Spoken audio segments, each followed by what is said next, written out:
Olá, meu amigo querido. Neste estudo veremos a importância de ir além do que nossos olhos veem. Sabes que a vida cristã não consiste apenas em fazer coisas boas e não fazer coisas más. O cristianismo não é apenas uma experiência intelectual. Não basta saber, é necessário viver. Para começar este estudo, teremos que ler o que diz Tiago, capítulo 1, versos 23 e 24. Aquele que ouve a palavra, mas não a põe em prática, é semelhante a um homem que olha a sua face num espelho e depois de olhar para si mesmo, sai e logo esquece a sua aparência. Eu te faço uma pergunta, para que serve um espelho? Claro, para ver se está tudo bem com a aparência. Sabes, acho que nunca na história se viveu uma época em que se tenha dado tanta importância à aparência. Todos queremos parecer bonitos. E penso que não há nada de errado nisso, porque se saímos das mãos de um Deus que gosta da beleza, é claro que nós gostamos daquilo que é bonito, começando com a nossa própria beleza. O triste é se olhar no espelho e achar que somos bonitos quando o espelho está dizendo outra coisa. Bom, nos evangelhos encontramos pelo menos 2 exemplos de pessoas que achavam que tudo estava muito bem com elas, mas a realidade era diferente. O primeiro caso é o do jovem rico, que achava que guardava os mandamentos porque cumpria tudo ao pé da letra. E talvez desde o ponto de vista humano, cumprisse tudo, porque o homem só pode ver o que está diante dos seus olhos, mas Deus vê o coração. E desde o ponto de vista de Deus, o pobre jovem rico não guardava nada. Em seu coração não havia lugar para Jesus. As riquezas tinham ocupado cada pedaço do coração dele. Agora, seria possível que eu andasse tão preocupado em cumprir isto, cumprir aquilo?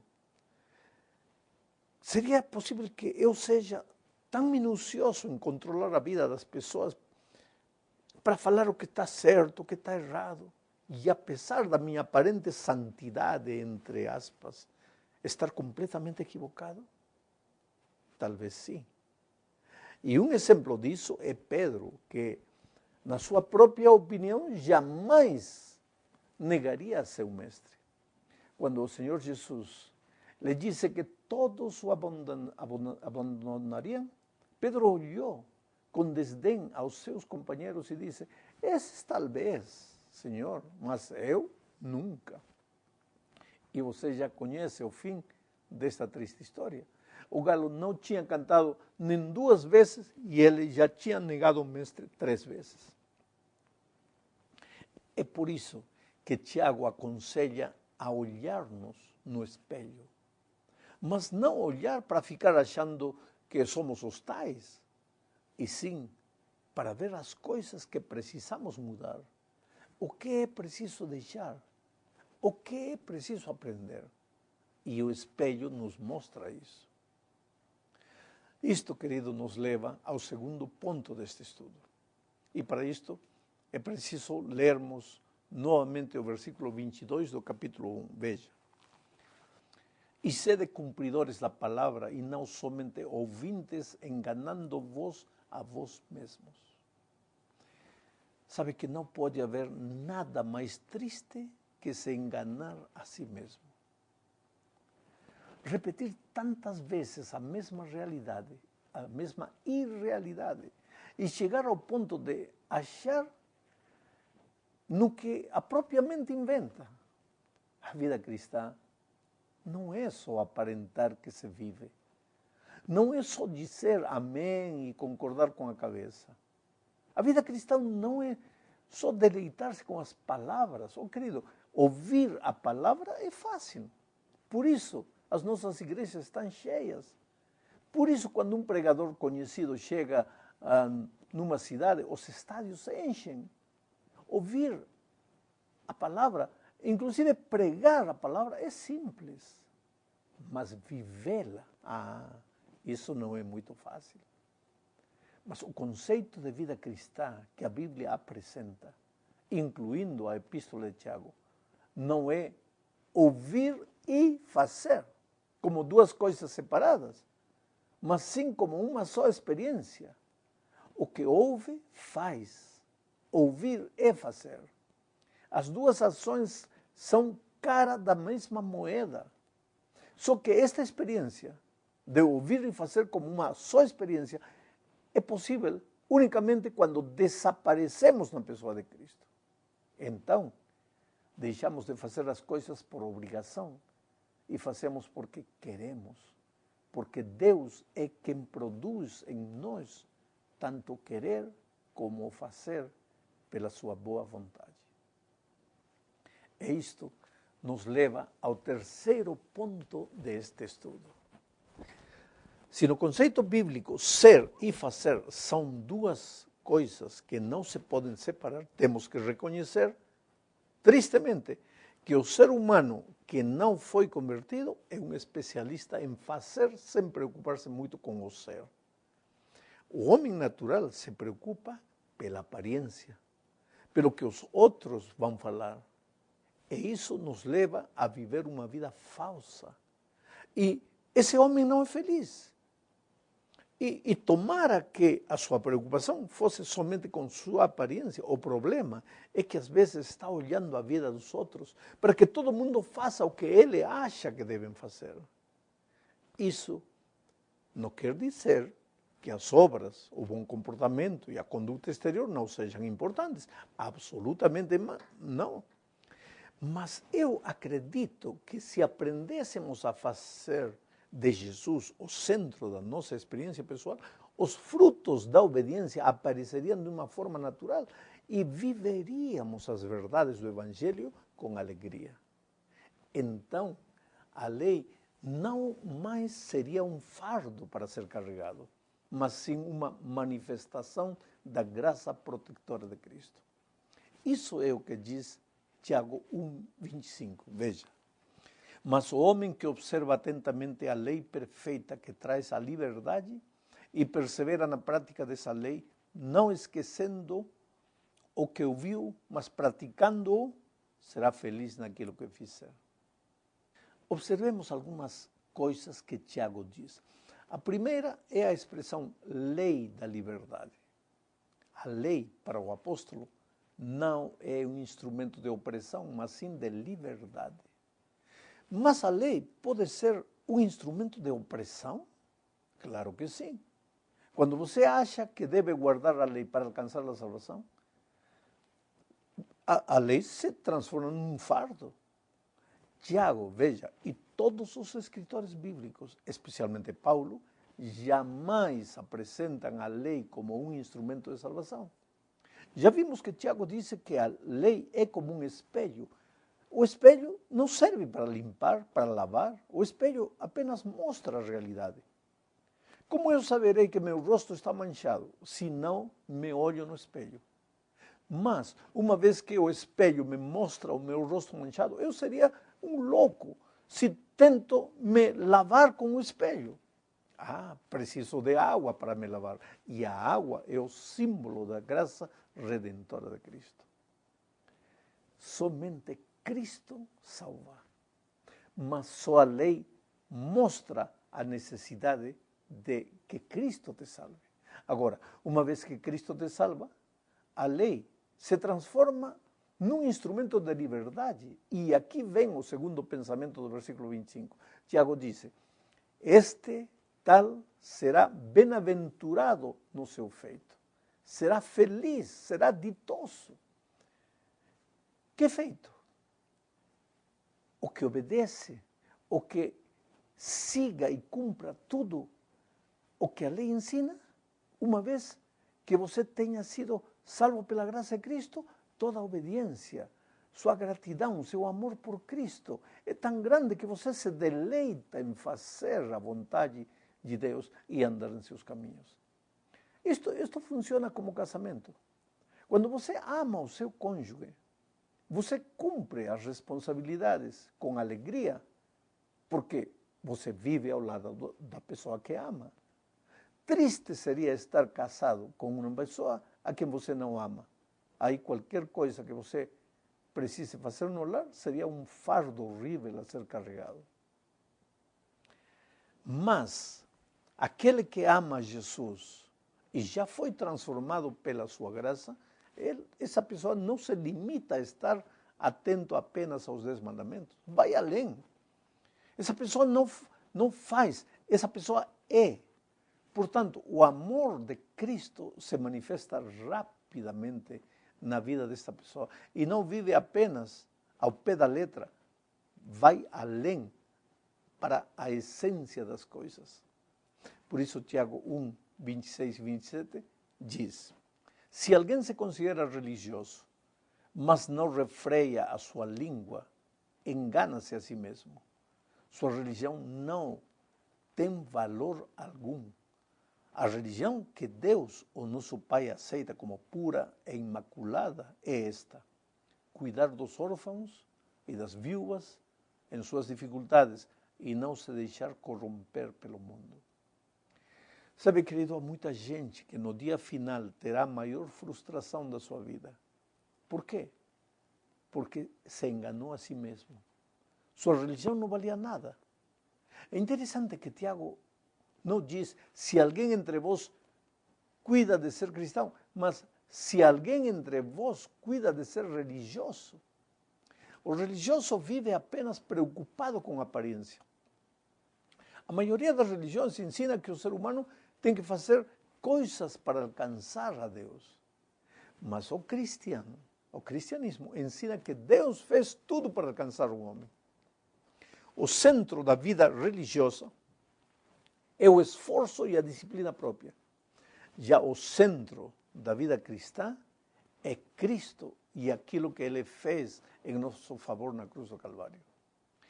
Este afã de fazer, leva o religioso a estar preocupado pelos pontos e as vírgulas daquilo que está escrito. Porque ele acha que cumprindo tudo, cumprindo a letra, já pode se cruzar de braços, pensando que já está tudo bem. Mas o cristão é diferente do religioso. O cristão, transbordando o amor de Deus, olha para o mundo e vê o mundo como Deus o veria. Um mundo sofrido, doente, triste. Então, o verdadeiro cristão não limita a sua vida à igreja, mas sim sai dela e se dirige ao mundo para aliviar a dor das pessoas. Só que aqui existem dois perigos. O primeiro é o de pensar que a missão da igreja é resolver os problemas sociais deste mundo e viver preocupados somente em aliviar a dor física das pessoas. Agora, o segundo perigo é o de pensar que porque a missão da igreja é pregar o evangelho, não devemos nos preocupar em aliviar a dor e as necessidades físicas do ser humano. Cristo veio estabelecer seu reino neste mundo. Disse que seu reino não era deste mundo. Veio libertar aos cativos do pecado. E, por outro lado, gastou tempo alimentando os famintos e curando os doentes. Nós somos cristãos porque seguimos o Evangelho de Cristo. Por isso, a verdadeira religião não é apenas se reunir na igreja e cumprir tudo, mas sim sair das quatro paredes para ajudar os necessitados. E a questão da língua? Esse é outro assunto tão amplo. A língua pode ser um instrumento de destruição ou de edificação. Destruir é fácil. É só pegar uma marreta e jogar tudo para baixo. Edificar leva tempo. Mas o cristão edifica. O religioso usa a sua língua para destruir, aparentemente, ele está preocupado em arrumar as coisas da igreja, mas anda criticando, falando mal dos outros. Já o cristão, ele sabe quando é hora de falar e quando é hora de calar. Chegamos agora ao fim deste estudo, voltando para o versículo 27. Lembra que estamos estudando o capítulo 1 de Tiago. Veja o versículo 27. A religião pura e imaculada para com Deus e pai é esta: visitar aos órfãos e às viúvas nas suas tribulações e guardar-se da corrupção do mundo. Eu te faço uma pergunta: é possível manter-se, guardar-se limpo da maldade deste mundo? Lembre-se que na sua oração intercessora, Jesus orou dizendo: não te rogo que os tires do mundo, mas que os guardes do mal. Há uma realidade inevitável nesta terra. Vivemos num mundo de maldade. A palavra maldade em hebreu tem a ver com uma fruta que está apodrecendo. Este mundo é como uma fruta em deterioração. Os valores estão de cabeça para baixo. O que antes era errado, hoje é rotulado como bom. E não diga nada contra isso, porque aí você é um preconceituoso. Só que esse antipreconceito só existe para defender o que está errado. Aí de você se atrever a defender o que é bom. Então surge a pergunta: como viver num mundo de maldade e conservar-se sem mancha? Esse é o desafio dos filhos de Deus. Cristianismo, querido, não é se isolar do mundo e viver como um eremita, tentando fazer tudo o que você acha que agrada a Deus. Precisamos viver neste mundo. Inclusive porque a nossa missão é anunciar as boas novas do Evangelho para este mundo. Mas temos que ser puros em meio à maldade. Como filhos de Deus, estamos fisicamente neste mundo, mas não somos espiritualmente neste mundo. O mundo deseja corromper o cristão, contaminá-lo. Começa com a amizade do mundo, que pode levar a pessoa ao amor pelo mundo. E se não estivermos atentos, acabaremos conformando-nos com os padrões deste mundo. E como resultado, seremos condenados com ele. Não somos deste mundo. Estamos vivendo nele. O nosso destino é glorioso, querido. Neste mundo, nós vivemos apenas como num deserto, enquanto estamos caminhando em direção à nossa terra prometida. Mais um pouquinho, só mais um pouquinho, e já chegaremos. E já não teremos a pressão deste mundo de miséria e de pecado. Que Deus te abençoe.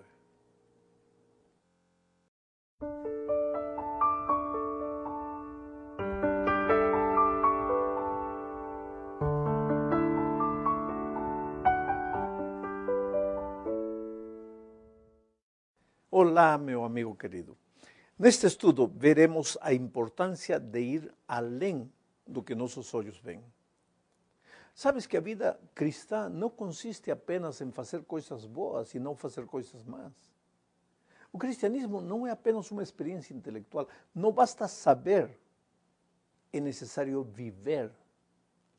Para começar este estudo, teremos que ler o que diz Tiago, capítulo 1, versos 23 e 24. Aquele que ouve a palavra, mas não a põe em prática, é semelhante a um homem que olha a sua face num espelho e depois de olhar para si mesmo, sai e logo esquece a sua aparência. Eu te faço uma pergunta: para que serve um espelho? Claro, para ver se está tudo bem com a aparência. Sabes, acho que nunca na história se viveu uma época em que se tenha dado tanto, andasse tão preocupado em cumprir isto, cumprir aquilo. Seria possível que eu seja tão minucioso em controlar a vida das pessoas para falar o que está certo, o que está errado, e apesar da minha aparente santidade, entre aspas, estar completamente equivocado? Talvez sim. E um exemplo disso é Pedro, que na sua própria opinião jamais negaria a seu mestre. Quando o Senhor Jesus lhe disse que todos o abandonaram, diferente. O primeiro caso é o do jovem rico, que achava que guardava os mandamentos porque cumpria tudo ao pé da letra. E talvez desde o ponto de vista humano, cumprisse tudo. porque o homem só pode ver o que está diante dos seus olhos, mas Deus vê o coração. E desde o ponto de vista de Deus, o pobre jovem rico não guardava nada. Em seu coração não havia lugar para Jesus. As riquezas tinham ocupado cada pedaço do coração dele. Agora, seria possível que eu, tanta importância à aparência. Todos queremos parecer bonitos.